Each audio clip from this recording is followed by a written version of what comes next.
This episode is brought to you by Salmon Wars, the podcast where we dive deep into the challenges facing the iconic salmon of the Pacific Northwest. I'm your host, Cody McLaughlin, a passionate salmon fisherman in the last frontier of Alaska. Join me as I interview a wide range of experts, including biologists, commercial and recreational fishermen, advocates, native people, politicians, and other stakeholders. Together, we'll explore the driving forces behind the dramatic decline in salmon returns and seek solutions to save these vital fish populations before it's too late. This limited-run investigative series will take you on a journey through the complex world of salmon conservation and management. Subscribe now to join the fight to protect our salmon and preserve the rich ecosystems they support. Together, we can make a difference in the future of these magnificent fish. Welcome to Salmon Wars.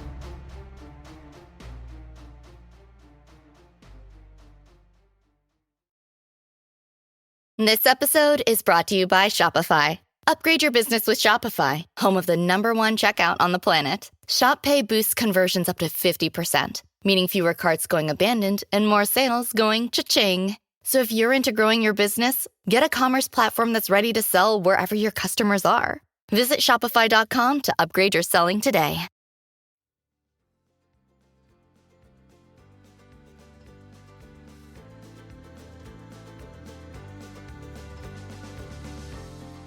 Welcome to the Sportswoman Show. I'm your host, Gabby Hoffman.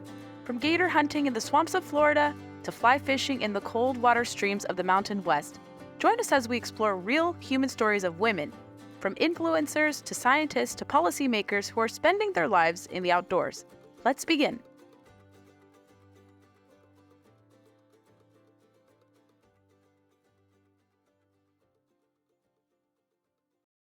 Jana, welcome to the Sportswoman Show. So great to have you on.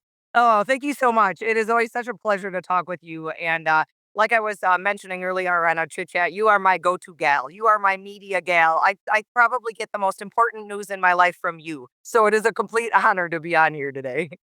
You're the perfect woman to talk about this and about your life story because like you, the other women we featured on the show, some including your friends like Jules McQueen and a couple others, you all have done some incredible stuff. You're one of the kind of the North Star of female conservationists, especially hunters, I look to inspiration for because I'm still an adult onset hunter. I still feel like I have so many more miles to go. You've done so much. You're at the pinnacle of your career. You're not stopping anytime soon. You know hunting and hunting ethics like the back of your hand. You do a lot of fishing. You also do a lot of sidebar activities relating to conservation, fundraising. You're the perfect person to have on this program among the many women we've already featured.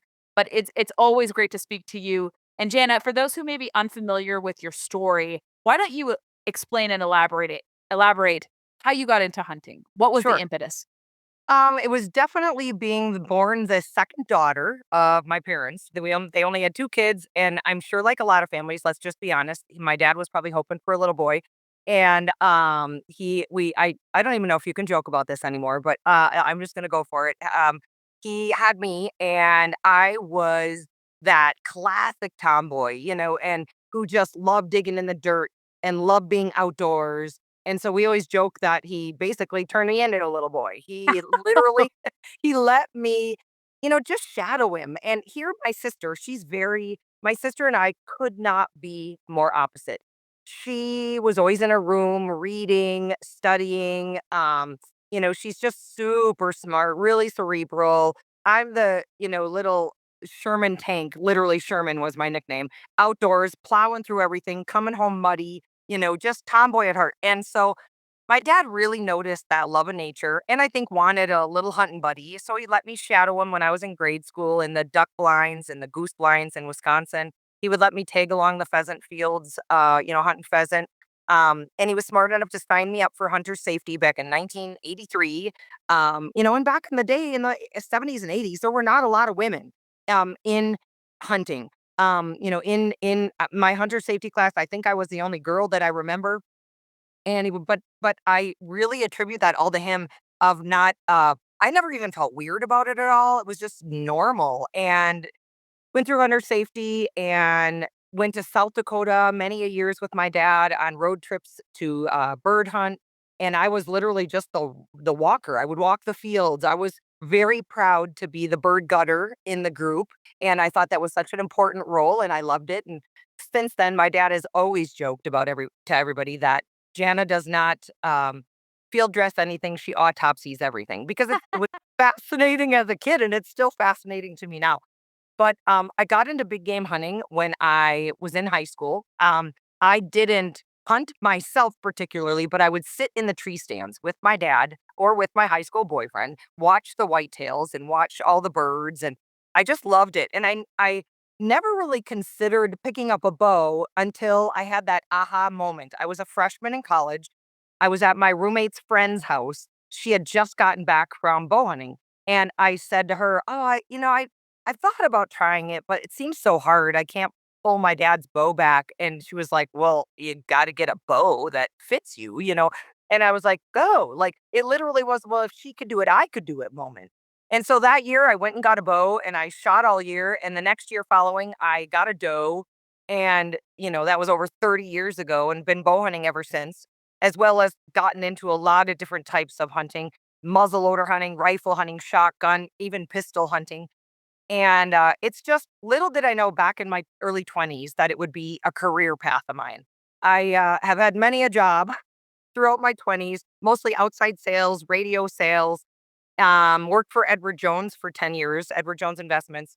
But then I kind of went through some life changes and I moved out to Montana. I started my TV show Skullbound TV, really just because I had spent 10 years in the financial industry, wanted a new start, wanted something completely different. I didn't know much about TV, but what I did watch of hunting programs, I felt like there was a big missed opportunity or a disconnect that hunters are such animal lovers and we're such true conservationists. I was lucky enough as a kid for my dad to also let me tag along to Ducks Unlimited banquets, Pheasant Forever banquets. And so I knew a bit of the conservation side of hunting as well. But I was really excited to start Skullbound. We called it that. I just have to preface this because I'm a skull artist. A lot of people are like, "You hunt skulls?" I'm a skull artist and I donate a lot of my artwork back to my conservation groups to kind of just support what I love. And so we called it Skullbound. We pitched it to the Sportsman's channel, and it was just I didn't know how long it would last. The average TV show lasts 2 to 3 years, and we had a awesome run on Sportsman's channel for 9 years. And then I slowly started to see my partners ask more about the digital world. And obviously, with just media in general really changing of where people get their hunting and fishing content, their news, it's really gone digital. And so I switched over to Carbon TV 6 years ago. And so right now I'm in my sixth season of Skullbone Chronicles on Carbon TV, as well as has a fast channel. A fast channel is a easy way to say your own network that literally has all 15 years of my shows just circulating on it. That fast channel is called Skullbound, and that is on 31 other networks. So with still going strong in the TV world or the digital TV world, it's just really allowed me to have this wonderful platform to try to get that message across that you're so passionate about as well. Is that we're animal lovers. Hunters truly love animals, their habitat, the environment, and how it all connects more than any other group in North America. Hunters really are. And we've talked many a time about this in person, virtually, and it's something we're fighting up against. And while this is not a political show, we don't talk so much about politics. I think it's important that women like yourselves, and I think other women too, myself included, and those who are even younger than me, because I'm now approaching my mid 30s, and there are lots of women rising the ranks. But we could lose hunting if we're not careful. And with it being, an election year, I think people are more heightened to this now, and which is good. And so, Jana, I want you to speak to more so before we talk more about your career trajectory as well. I think talking about a memorable hunt that cemented your participation in this from a professional capacity or just even your 30 plus years of hunting, partaking in outdoor sports. Was there a particular hunt or fishing trip that you remember that just did it in for you and solidified you as a hunter? Well, there's so many moments, and because I've got 3 decades under my belt, there are just so many moments. As a kid, I would say those road trips to South Dakota, because really, it's more than just, you taking your shotgun out into the fields looking for some pheasants. It was the road trip with my dad, bonding with my dad. I think one time we spent 4 hours quoting the movie Vacation, back and forth. We still laugh about that road trip, about how we were able to quote that entire movie. Just moments like that solidifying my relationship with my dad. I truly believe it is why he and I are so close.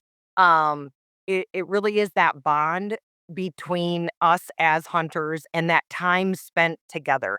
I mean, if there's anything I look at today's culture and I'm sad about, it's that there is this disconnect between kids and their parents. Not I'm just generalizing, of course, but there truly is such a disconnect. You look over at a family in a restaurant, they're all on their phones. They don't even have to communicate much anymore. But for me, I grew up in the best time in the world, the 70s and 80s, but it was that time spent with my dad on those hunts and then at the cabin. So after that, when I was in high school and college and in my late 20s, it was spending the time with him. It switched over from bird hunting really to whitetail hunting, but it was time at the cabin and it was meeting back at the cabin and I got one down, you got to come help me find it kind of stuff. And those memories. One of the hunts that was truly the most, um, I would say next level for me spiritually was I went through a time in my career when most people know this story, but I'll just recap it short. But my ex-boyfriend was my cameraman, my editor, and my business partner. Well, we split up 5 years ago. And when we split, I really wasn't sure if I was going to continue the show, if I was going to find other cameraman. And there's like the complexities of traveling with other guys and camping with other guys. It's just complex when you're a solo female hosted show. And so I was like, God, I really contemplate, do I want to do this? What's it going to be like? Where is and I had just launched one season on Carbon and Carbon did so well. I'm like, I really could do this digitally. But it was a really life-changing experience for me of wanting, am I going to stay in this house in Montana by myself? What does it look like? Right. Well, my dad called me up in the middle of this change and said, hey, I sold the cabin. We've got one more deer season left if you want to come. And this is a cabin my dad and I spent 20 years creating memories in. And I said, yeah, I'm going to come. I'll come for 2 days. I have crazy schedule, but I've got enough time. I'll fly in Friday morning. I'll fly out Monday, but we can hunt Saturday, Sunday. So I do that. We go to the cabin, and this is a beautiful piece of property in Wisconsin. But my dad's an old school hunter. He doesn't have cameras up anywhere. He doesn't have food plots anywhere. We all spread out into the woods and cross our fingers, basically. And you're trying to look for game trails and sign that bucks have been there, scrapes and rubs and, paths to water. It's old school hunting without the technology that we have today, but it makes it all the more fun too. But I chose to go sit in this gun stand that was my first gun stand I ever sat in at this cabin. And I got out there Friday to check it, and it was like windows were all broke. It was a big box blind, like hard box blind, and the windows were caved in, the roof's coming in. I had to literally, you know, push my way through the warped in front door just to get in there. And it was like, there were wasps' nests and leaves everywhere. It just looks like no one had sat in it for 5 years, and they probably hadn't. And so I got in there, there weren't that many shooting lanes, and I wasn't feeling that hopeful, but I was just feeling so nostalgic of the relationship with my dad and being at this place for 20 years and just being up at the cabin with my dad and his friends and other family members. And so I was super nostalgic because I knew it would be, I'm going to start to cry, but it would be my last weekend ever at this place. And so opening morning comes and I walk out there and it's dark and it's frosty and cold and the leaves are crunching under your feet. And I climb into the stand and, I could see my breath and it was just, the sun started to come up and it was just beautiful, absolutely beautiful. The woods were like sparkling because they were frosty. And about an hour into the hunt, I had seen a doe cross this one little opening that I had, and right on her tail was a buck. And I couldn't really tell what the buck was, but I knew it right away it was a shooter, like shooter buck. And mind you, this we don't take usually huge bucks off this property. It's everyone kind of has the if it's brown, it's down mentality at my dad's and happy to have anything, right? And fill their freezers. But I knew it was a shooter buck, but it wasn't coming in my direction. It was kind of actually going the opposite way. And I thought, oh, I hope he walks by somebody and somebody gets a chance at him. And it was probably 10 minutes later, I hear of the leaves crunching under my feet.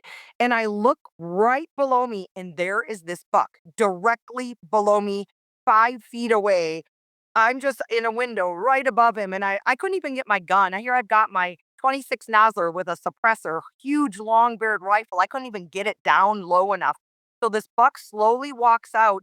I have to get up off my chair, step back, get another angle through the window as he walked out to about 35, 40 yards. And I shoot and I see him kick and he runs off behind a bunch of pines that I think it was a good shot. Long story short, I was so excited. In fact, you can go watch it. It's on my Instagram story highlights because that's all. I wasn't even filming for Skullbound. I was by myself because I wasn't even sure what I was going to do with Skullbound. And so I couldn't believe it. Like I just shot a great buck, have no idea what it was, but I'm just freaking out. I was so excited. I had my cell phone with me, so I was doing a little documenting. And I gave it a half hour. I got down, went and saw where I shot, had a little blood, and I kind of walked through the woods a little bit. And there he was, and I could just see him laying there, and I didn't know really what he was. And I went up to him, and I just flipped out. This was a 16-point whitetail from Wisconsin. He was very narrow. He really only has a 12-inch spread, which you think of a ruler, it's not very wide. But he was 16 points. He had a funky double main beam going on, which we never shoot anything weird at my dad's place. He ended up going just shy of 170, which is huge for a whitetail. And I just sat there, tears streaming down my face of just appreciation for everything. Yeah, the big buck, but the 20 years with my dad at this cabin, the immense gratitude I had for the gift that he gave me of hunting, and the fact I was alone. And it was really a turning point to me of like, you got this. Like, if you want to continue on with Skullbound, continue on because you could do this yourself. And so anyway, it really gave me that boost. I was so excited to text my dad, like buck down, buck down, buck down. And he couldn't have been more thrilled for me. And it was just a moment for the two of us and the rest of my family to celebrate a goodbye to such a special place. And it was truly one of the most amazing weekends of my life. That's such a great story, and sometimes the greatest stories don't involve getting the biggest animal. I Yeah, think that's no, what some for people sure. forget. Yeah. Yeah. It was more than that. That was a great bonus, let's just say. It would, but and I have him mounted in my living room. I look at him every day. I, honestly, it could have been a basic little 8 point that I would have mounted anyway. And I have mounted very small animals in my house because of the memories they hold. Because whether it's your first animal or it was you were with someone special on the hunt, or there's so many reasons behind it. And you've seen my house. I'm a taxidermy freak. I absolutely love taxidermy. To me, it's just furry memories. And it doesn't always have to be, you're right, about the biggest animal. That one happens to include a nice one. But I think back to that weekend and just really going a lot deeper in that and the relationship I've got with my dad because of hunting. It was such a special way to say goodbye to such an incredible special place. Aw. And you have, of course, lived all over the country, and I believe you've traveled and hunted, even outside of the country too, but you're Yep. now in Utah. Yep. You were living in Montana, you're from Wisconsin. Why don't you share some interesting things you've learned since moving to Utah, getting married to your wonderful husband, who is a fabulous person in his own right in the conservation space? And what are some unique offerings of Utah? Because I think people see that Utah has big game, of course, Yeah. small game as well, beautiful vistas. I mean, I love Utah. The altitude is a little too much for me, but you've grown to love it. It's very similar kind of in terms of altitude and offerings to the rest of the Mountain West. But what is so unique and special to it that you want listeners to learn about? Well, yeah, I have to say, living in Montana in the Bitterroot Valley for the last 15 years, when people hear that I moved out of Montana, they're like, what? First of all, no one moves out of Montana. It is so beautiful and spectacular, and there's so much opportunity. But if that's not what true love is, I don't know. I use that against my husband all the time. But I truly love Utah. And it is, it's almost a hidden gem. People maybe fly in and out of Salt Lake a lot so they can see the beauty from the air and that, oh, it's mountainous. But if they see just the valley, it is very crowded with people. When you get outside of that valley and into the mountains, it is spectacular. I was lucky enough last year to have a mountain goat tag in the Uintas. And I literally, it's only an hour and a half from my house here in Utah. I literally felt like I was hunting Glacier National Park. It was the What? most, wait, girl, wait till you come and visit me. I'm going to take you into the Uintas. It is a hiking mecca. I've never been on a hunt before. I hunted 17 days. It was DIY. Wow. We scoured and scoured the mountains of the Uintas for a mountain goat. And we saw tons, lots of nannies and kids. But every day we started out on a hiking trail. And as you're, donning your pack with my big, that was my 28 Nosler and suppressed. And, you're heading into the mountains with all the other hikers. I thought for sure I'd get some, maybe semi confrontational discussions.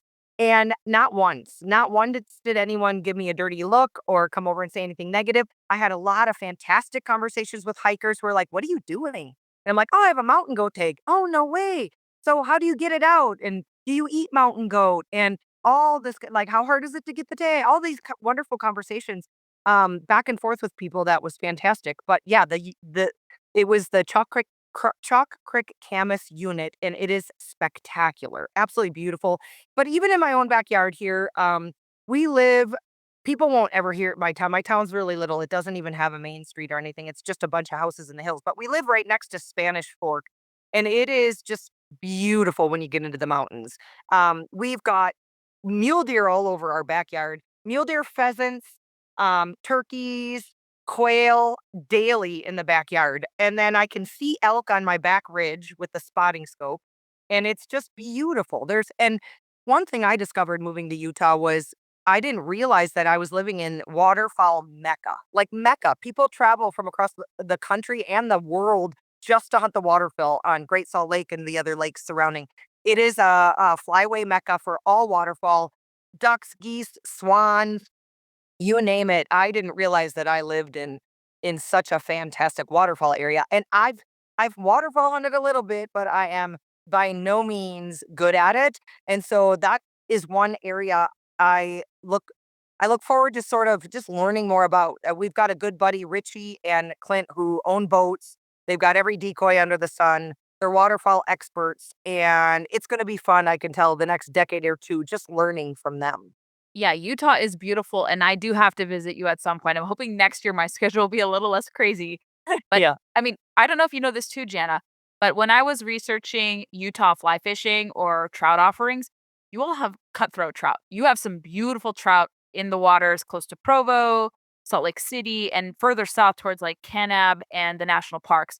It is unbelievable what an untapped, underappreciated resource and place, like you said, for hunting. Same with fishing. They have Yeah. some monsters in Utah. Yeah, they really, really do. A lot of blue ribbon streams. A lot of people think of fly fishing for Montana. It's very known for fly fishing, but so is Utah. And I Yes. haven't even had a chance to scratch the surface. I really haven't. But the only place I've really been is Flaming Gorge, which is Oh, that's in fact, beautiful. yeah, it's gorgeous. We were there a couple months ago. I just released last month, 2 months ago, an episode where we fished for the day, caught giant lakers, and it's just so fun when you can hit a body of water and see deer, elk, even bighorn sheep, walking along the edges of the shoreline. It's just a different experience. And yeah, it does have incredible fishing opportunities. As we start to round out this conversation, Jana, because we could go for hours, I think, with all your different stories. But I really want to hone in on you being someone of sage wisdom who's navigated this wilderness of outdoor media. A lot of young women are coming up, and I think there's a lot of distractions. There's a lot of good, influences, bad influences, lots of distraction. Everyone wants to be a TikTok influencer. Yep. You have known how to have longevity and staying power in the outdoor industry. What do you recommend to women who want to pursue something similar to you, whether they're a host, maybe working in the background, maybe they're an editor, producer, someone who's on air talent? What advice do you have to that woman potentially listening if they want to make it in the outdoor industry and how to keep their soul while doing so? Well, I think for me, probably the most I've been told by other people as well as psychoanalyzed myself as to why I've found success in the hunting industry. And I think it's just from keeping it authentic. Sometimes I see influencers who may not be doing that as much as I would think they should. I think it's really important to stay authentic. Um, whether it means, you know, it can be sometimes hard to share with the world your talents without crossing that line and seeming braggadocious or a know-it-all, or that can be a really fine line because what people are coming to you for is excitement or fun or to learn. And I think it's just super important to stay authentic. Ask yourself often, what is the reasoning behind this? Why am I doing this? Is it because I have true curiosity and I want my followers to go along with me and to learn? Or is it just to gain followers? Are you doing stuff for clicks? Ask yourself what my biggest advice would be to ask yourself, what is the intended purpose and to keep it authentic? Because I think I know that we all carry an energy about ourselves, whether you like it or not. And I think it's very palpable and readable in people. And if you don't stay true to who you are and authentic, it can really be a detriment to you. I also think it's really important. I've noticed this a bit in the last few months. There are a couple of women out there who are incredible hunters, but they think it's okay to drop the F bomb every 3 words. And hey, if that's who they are and they want to portray themselves like that and maybe think they're coming off authentically, that's fine. But you've got to remember, if you want to be in the industry, meaning you're getting paid by partners, you're getting paid to endorse products or conservation messages or whatever that may be, no one wants somebody out there dropping the F bomb every 3 words Correct. or at all, quite frankly. And I think it's important and it's sad because there's a few women I've noticed lately who are, like I said, very skilled, very incredible hunters. And I think they're doing themselves a disservice by talking crudely. And I've heard from a lot of my partners that that's a huge no-no. So maybe that advice will be heard by somebody who takes that into consideration, if they want to make a career out of it. And a lot of people are using different kind of springboards, and I would say using that social media fame for good. Sometimes you see the bad examples, but what about the role of social media? Because I think people have to be conscious. You do a great job of this, even highlighting the so-called more controversial hunts that you do, but they're not controversial to anyone who's been around you or knows this, some of the big cats or some of the bigger game. Yep.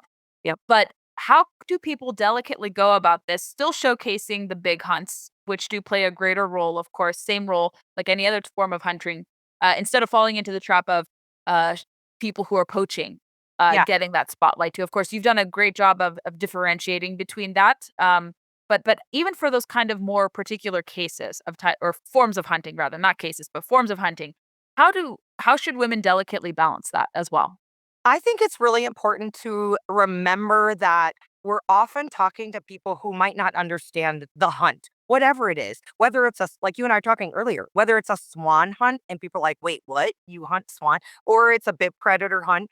Predator hunting is the most controversial because the non hunters of the world, even a lot of hunters, but especially the non hunters, simply don't understand it. There's so much propaganda put out there by the anti hunters. Look what's happening in Colorado right now. They're trying to ban mountain lion hunting, and so they don't know how to navigate it. So I think it's just really important to remember that your audience might not understand why we bear hunt, why we cat hunt, why we swan hunt, and educate them a little bit. I always try, like, I just got off of an incredible grizzly bear hunt in Alaska. Part 1 episode is out on CarbonTV already. Part 2 is coming out at the end of this week. And surprisingly, I haven't had a lot of hate. Um, a little bit. I did a post that's got 1.1 million views on Instagram. It's a little bit farther back. All it is a video of the my bear's paw that is literally bigger than a dinner plate. And I said the main reasons we hunt grizzly, or what you might not know about grizzlies, or something like that, and educating them a little bit. I just think that's really important when we are showcasing any hunt, but especially those that are so misunderstood, is to explain to them predator management. Explain why, while we might not eat certain predators, like certain grizzlies in certain areas have such incredibly high trichinosis that that's not the purpose of the hunt. The purpose of the hunt is to manage the species because we want to see moose, caribou, reindeer, all these other ungulate species survive. And quite frankly, there's a lot of these interior areas that just simply have too many bears. In fact, I was just doing a post recently about the Mulchatna caribou herd that is dwindling in Alaska, and the state of Alaska helicoptered 94 grizzly bears out of this area recently. You can go onto the Alaska Fish and Game website and read all about it.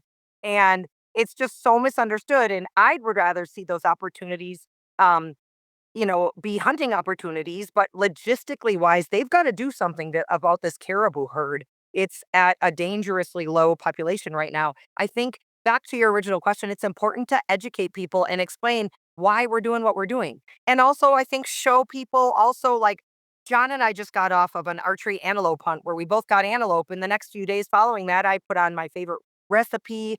I put on pictures of me putting the meat into my Siberian cooler. I think it's important that we remember that not all hunters are watching our posts because, like on Facebook, you have friends of friends seeing stuff. You've got stuff that's circulated in the feed that's not from, that your non-followers are going to see. I think it's important that we talk about that we open up that discussion of food and organic, clean food, especially in today's day and age, which, look at everything that's coming out with what they're doing to our food supply. I think that's important. And I think it's important to educate people on wildlife management, the predator prey relationship. Jana, if listeners want to connect with you, where do you send them to? Of course, we're also part of the Carbon family now, this podcast. So Carbon TV, of course, but where else would you like to send listeners to? They can watch my show all for free on Carbon TV. They can contact me or watch me on social media. It's all me behind all my social media. I am on Instagram, Facebook, and Twitter. I am one of those people who have never, ever been on TikTok. Don't So go on it. I, I'm not in it either. yeah, I don't plan to. So Instagram, Facebook, and Twitter. And feel free to message me any questions you might have. But that's sort of keep a good. Probably Instagram's the best platform to keep up with me day to day. But really, I'm most proud of my Carbon TV show. I think that's a really fun way to sit down with the kids, gather everybody up. It's so easy now to put Carbon TV on your big TV. I mean, you can do it with a Roku stick, a Fire Stick, or if you have a Vizio TV, you just put it right next to your Amazon Prime, your Netflix, your Hulu, whatever. It just can go right up on your big TV and pop some popcorn and watch some episodes. Everyone follow Jana's accounts. Connect with her show. Jana, such a pleasure. Thank you for coming on. Thank you so much. It was a pleasure to be here. Thank you for joining us on this episode of the Sportswoman Show. Your support is so crucial. Take a moment right now if you can and help us out by hitting the subscribe button on your podcatcher of choice, leaving a review, sharing with your friends, and engaging with us on social media. We also need guest ideas. If you have a suggestion on a strong outdoor woman we need to talk to, shoot our producer an email at cody@troutstreamstudios.com.